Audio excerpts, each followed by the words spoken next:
Good evening and welcome to Tucker Carlson Tonight. Happy Friday. According to a news report that dropped last night, Michael Cohen, that is, of course, Donald Trump's former personal attorney, is prepared to testify in the Mueller probe that the president knew about a June 2016 meeting in New York City between his son, Don Jr., and a Russian lawyer who had claimed she had dirt on the Hillary Clinton campaign. That's the claim. So for the sake of argument, let's assume that all of it is literally true. What does it mean exactly, and why should we care?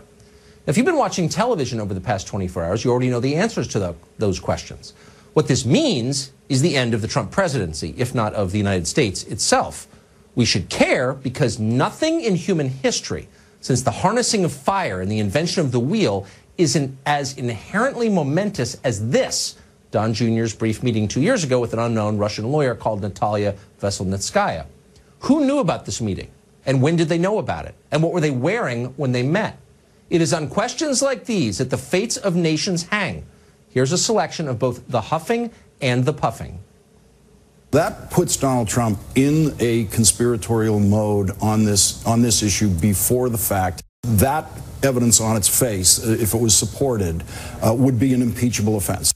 It shows that he had prior knowledge that the Russians were seeking to do this, and he didn't stop the meeting. He was giving a green light for the Russians to interfere. Until now, we have not had a smoking gun that placed Donald Trump Sr., the president himself, in the center of the conspiracy. This is potentially huge. This is potentially something that can prove the president colluded, and that is an impeachable offense. So there's criminal liability here for the president on the horizon.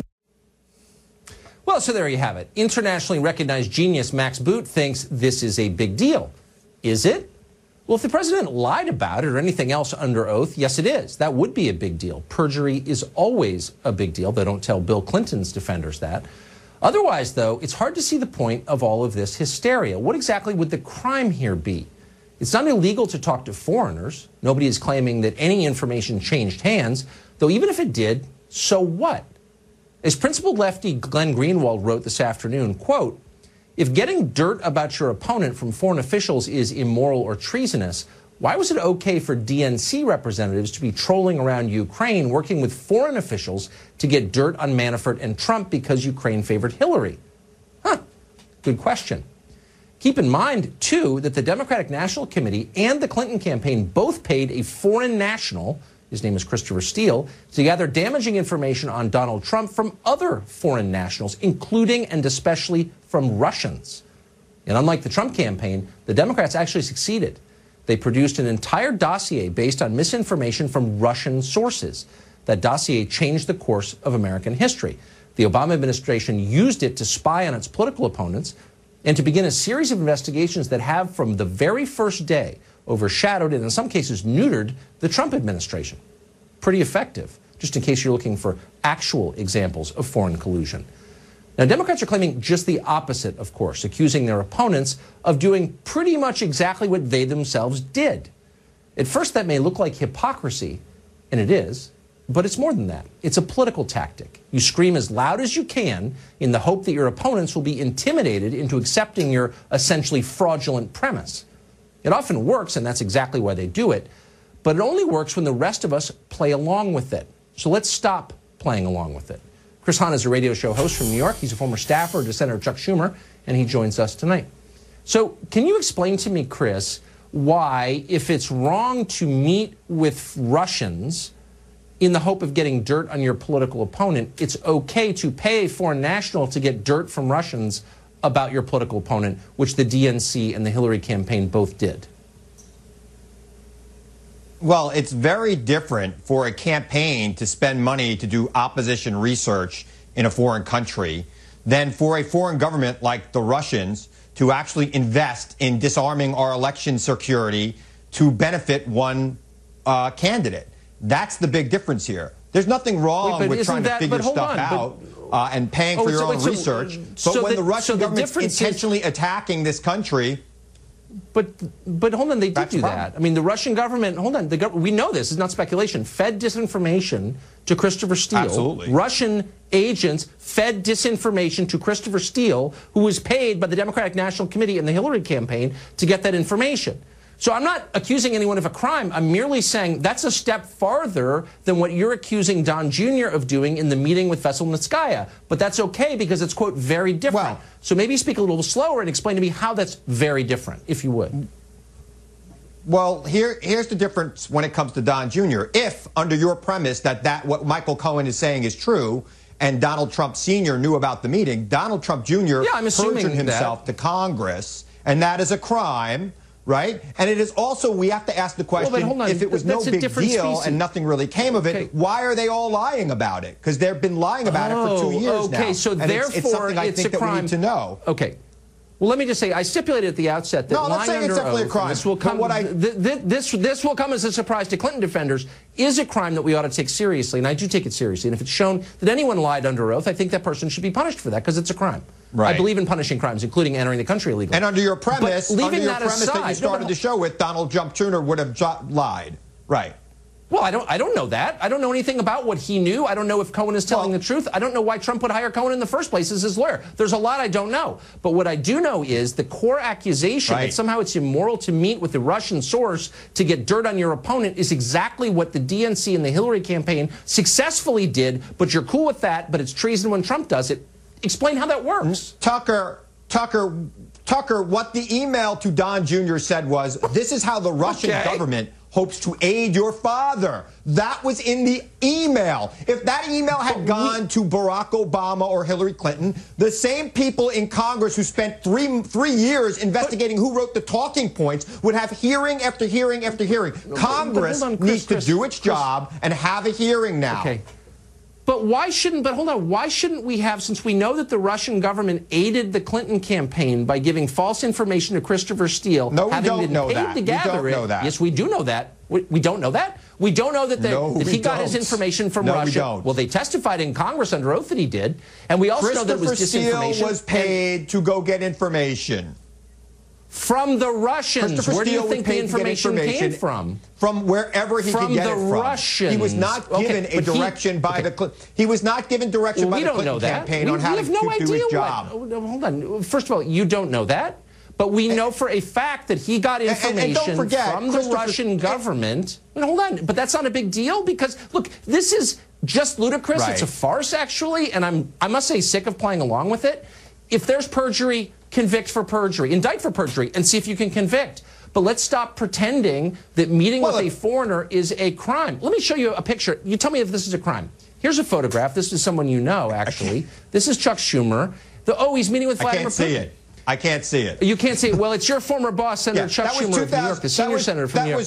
But the question is, I thought he was a loyal American. It was 2002, and in 2002, I thought he was a patriotic the Russians person. were Now not I'm the finding threat out they he's were in disloyal. 2013, in 2016. Oh, really? Yeah. Oh, okay. So it was cool for him to meet Luke Oil station in New York. But okay. So they're doing secret energy deals together. Look, I'm not saying that Chuck Schumer should be in prison for treason. I'm not saying that. Okay. I'm just raising the question. First of all, you're smart enough to know what that is. I'm smart enough to know that all of this is insane. Look, you're smart enough to know what that is. You guys are using rhetoric that's so destructive and crazy that it's hurting the country. There could be, what has to happen here is Congress needs to have an investigation to know exactly what went on. To get to the bottom of what Chuck Schumer was talking to Vladimir Putin about. And we get to the bottom of it. And we could have the truth. If you want to have a hearing about what Chuck was talking about at the Luke Oil station where they were eating donuts, go right ahead and do that. But we want to have a hearing right now about what happened in 2016 and what's happening right now to this country. Okay, but should we have, since we know for a fact that the Hillary Clinton campaign paid a foreign national to get dirt from the Russians, shouldn't we have a hearing about that? Or is that somehow outside the scope of the hearing you proposed because it wouldn't help your party? Because this is all partisan crap, actually. Let's just be real. Can we? They've already had numerous hearings about the Steele dossier, but they won't have any hearings about what Don Jr. said to his dad. And we both know, by the way, we both know that Don Jr. told his dad about this meeting. We both know that. I don't know such thing. Clear. Really? How do you know that? Okay, there's no way. How do you know that? There's no way. Have you talked to them today? There's no way. The nature of people. Hold on. Just sort of wondering, how often do you assert things as fact that you don't really know are fact? Do you say we know something when we don't really know? Is this a common tactic that you use? I think that I think that it is my Oh, you don't really know. Opinion. So when you say we really know, what you're really saying is I have no idea, but I'm guessing because it helps Don Jr. and whose whole life is owned to Don Sr. would tell Don Sr. when there was something that he thought he was going to get Don Sr. So what you're saying is you Don Sr.'s done a lot for Don Jr. When Don Jr. thought he could do something for Don Sr., he'd probably tell him. Look, based on your intimate knowledge of Trump family dynamics. Should get to the bottom this of it is getting too crazy for me. I don't want to wreck people's If it's true, it's evidence. Congress, get to the bottom of it. People should stop pretending this is real because it's fake, and everyone now knows it's fake. So we're proceeding on that assumption henceforth. As you had put it, we know that. Chris, good to see you. Sorry, I'm getting too spun up. Dan Bongino, a former Secret Service agent, NRATV contributor, he joins us now. So I think I'm starting to conclude, Dan, that we are actually complicit in this insanity by playing along with it. So when someone who paid money to a foreign national to get dirt from the Russians whips around and accuses someone else of colluding with the Russians, you shouldn't take it seriously. And we all are taking it seriously. Why are we adding to the sum total of the craziness by pretending this is real?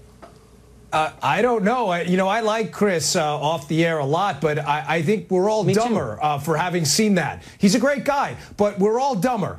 We may have lost about 10 IQ points having watching that, because you notice how he scrambled when you asked him a very simple question. Listen, this is a complicated case. Let me distill this down to one simple thing, and you're right. We are all adding to the madness because we cannot figure out how in one case, this is the crime of the century, a meeting in Trump Tower between Trump's kid and a couple of Russians who, by the way, one of them's connected to the Clintons through his lawyer. The other one's connected to Fusion GPS, who the Clintons hired. They show up. They pass no information about actual Russians or collusion, right? That's the crime of the century. But actual Russians who put together information according to their own dossier, who passed it to the Clinton team, which was used, Tucker, to spy on an American citizen and take down a presidency. That's no big, hey, nothing to see here, folks. Ignore that. But pay attention to this meeting. This is insane. I can't believe we're even having this conversation. Well, let me just say, but I should also note that we learned recently that if you have any questions about what the government did spying on that private American citizen, you, Dan Bongino, are unpatriotic. Right. So why don't you take that home and meditate on it for a minute? You're unpatriotic asking questions because it is wrong to question the official narrative of anything. Got it? It is. Listen, when I was a Secret Service agent, it is the very essence of a constitutional republic to question authority. Do you understand this whole case is based on the dossier? A dossier, by the way, here's Michael Cohen's tweet, by the way, about the dossier. He called it a lie-filled document. So, Tucker, their star witness calls it a lie-filled document. Jim Comey, the director of the I, calls their whole case, the dossier, salacious and unverified. The number 2 in the FBI says they wouldn't have had a case without it. The head of the division investigating the case says it was in its infancy, the verification. And the lead investigator in the case, when asked about a global view of it, texts his girlfriend that there's no there. Yeah, sounds like a winner. This sounds like a great case. You guys really knocked it out of the park, you libs. I gotta say, I don't want to be mean, but I can't imagine how you could wind up with Michael Cohen as your personal lawyer. I mean, whoever's running the Trump HR department needs to be fired because, you would not hire Michael Cohen as your lawyer. Just throwing that out there. Sorry, I can't control myself. Dan, great to see you. Yes, sir. You got it, bud.